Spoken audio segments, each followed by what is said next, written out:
জানাচ্ছি ভবিষ্যতে যাতে বাংলাদেশে ঢাকার গাজীপুরে সাংবাদিক আসাদুজ্জামান তুহিনকে হত্যার প্রতিবাদ ও খুনিদের বিচারের দাবিতে মানববন্ধন ও প্রতিবাদ সমাবেশ করেছে রংপুরের সাংবাদিক সমাজ। শনিবার সকাল 11টায় রংপুর প্রেস ক্লাব চত্বরে এ কর্মসূচি অনুষ্ঠিত হয়। এতে অংশগ্রহণ করে রংপুর সম্মিলিত সাংবাদিক সমাজ, রংপুর রিপোর্টার্স ক্লাব, রংপুর সাংবাদিক union, Rangpur online journalist association, Rangpur reporters unity, Pirgachha press club, Kaunia press club সহ রংপুরে কর্মরত অন্তত 2 শতাধিক গণমাধ্যম কর্মী। রংপুর সম্মিলিত সাংবাদিক সমাজের সদস্য সচিব সাংবাদিক লিয়াকত আলী বাদলের সভাপতিত্বে কর্মসূচিতে বক্তব্য রাখেন রংপুর সাংবাদিক ইউনিয়নের যুগ্ম সাধারণ সম্পাদক রেজাউল করিম মানিক, রংপুর রিপোর্টার্স ক্লাবের সভাপতি আব্দুল আজিজ চৌধুরী সাইদ, প্রেস ক্লাব রংপুরের সাবেক সভাপতি মাহবুব রহমান হাবু, রংপুর অনলাইন জার্নালিস্ট অ্যাসোসিয়েশনের সভাপতি আতিক হাসান সহ আরও অনেকে। এ সময় সাংবাদিকরা আসাদুজ্জামান রিপনকে নৃশংসভাবে হত্যার তীব্র নিন্দা ও প্রতিবাদ জানান।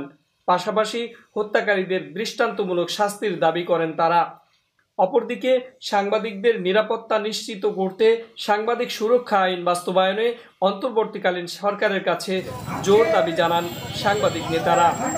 আমরা অত্যন্ত দুঃখিত যে ঢাকার গাজীপুরে প্রকাশ্যে সাংবাদিক তুহিনকে পুলিশ এবং আইন শৃঙ্খলা সামনে নৃশংসভাবে কুপিয়ে মর্যাদা করে হত্যা করে জবাই করে হত্যা করা হচ্ছে।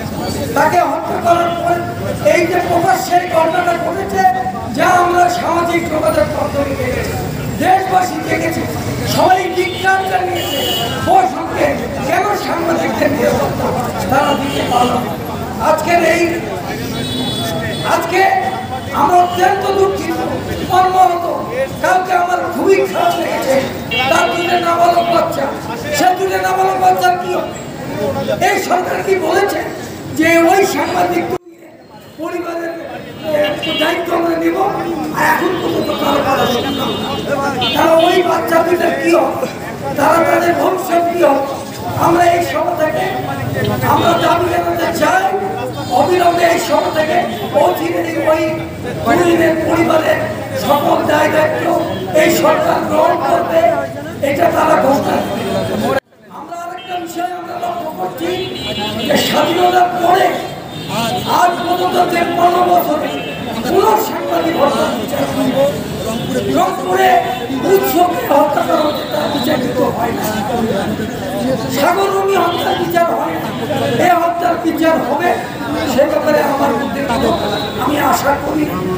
সেই জন্য আইন উপদেষ্টা মহোদয়ের কাছে আবেদন জানাতে চাই, আপনি এক ঘোষণা দেন যে ওইখানে গ্রেপ্তার করলে হবে না, যে তাকে বিশেষ ক্ষমতা আইনে দ্রুত বিচার আইনে তাকে বিচার করে ফাঁসির কাছে। সেই সাথে আমাদের আরেকটা দাবি, রংপুরের সাংবাদিকরা বিভিন্ন পেশাগত দায়িত্ব পালন করে বিভিন্নভাবে হয়রানি হুমকি শিকার হচ্ছে। আমরা আজকে থেকে ঘোষণা করে দিতে চাই, এখন থেকে রংপুরে কোন সাংবাদিকের গায়ে হাত দেওয়ার চেষ্টা করবে, তাদেরকে হয়রানি করার চেষ্টা হবে, সেই হাত রংপুরের সাংবাদিকরা